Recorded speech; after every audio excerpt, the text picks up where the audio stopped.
So, starting with Europe, there's some really good news here. Audi has cracked the top 5. They're number 4 in the list. Tops Lexus, Toyota, Acura, and then Audi. Last year, we were pleasantly surprised to see Audi in the top 10. Now they're in the top 5. They've been steadily increasing the reliability of their vehicles. It's also a very interesting point to see that they can put all this equipment in their vehicles. They can put the infotainment. They can put, I mean, you're going to Audi lately, you got Google Maps and Google Earths and everything. They might be a little confusing, but they're working. They're not breaking. Volvo has also cracked the top 10. Volvo doesn't have as many models as Audi that are showing that. Part of Volvo is the fact that some older models like the XC90, which is particularly trouble prone, that's kind of dwindling in numbers. We didn't have data for that, so that helped them out. Another interesting thing about Europe, though, is the non-luxury brands are doing worse. This is not something that we've seen before, because usually it's the luxury brands that have more of the reliability problems, because they have more equipment and more features. Well, here in Europe, Volkswagen and Mini, they're doing worse than Mercedes-Benz, Porsche, and BMW, which are solid mid-pack.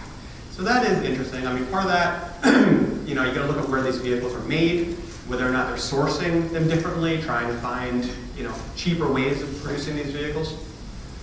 But we've seen that fairly consistently.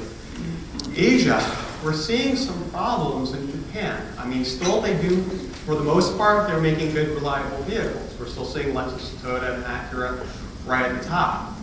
But very disappointing, especially to me, is the Subaru BRZ and Scion FRS. These are vehicles that I really, really love. We really enjoyed when we tested them. I want to recommend them to everybody. They came together on these cars, and you got 2 very reliable manufacturers making one vehicle that is not that reliable, and that was disappointing. So both those cars are below average reliability. We can't recommend them. And that hurt both Subaru and Scion in terms of their placement. We're also seeing Hyundai and Kia go down the list and lag behind. And Nissan really down as well. And we'll get into some of the reasons why Nissan is sort of there. So looking at Audi, this is not the strength of 1 or 2 vehicles. This is not, Porsche or something with the strength of 1 or 2 vehicles that happen to be good this year. This is actually quite a bit of a lineup of data that we have. So I put it in the categories here: vehicles that are average, better than average, and much better than average in terms of prediction. And there's quite a few vehicles: S4, A6, A4, Allroad, Q7.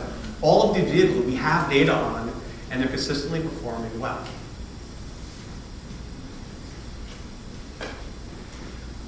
Other improvements, we talked about Volvo, which is the strength of the S60 and XC60 and the XC70. But other vehicles from BMW, Mercedes, and Porsche that we're now recommending because of the reliability data we're getting in. X1, X3, ML350, and 2 models from Porsche, the Cayenne and the Boxer.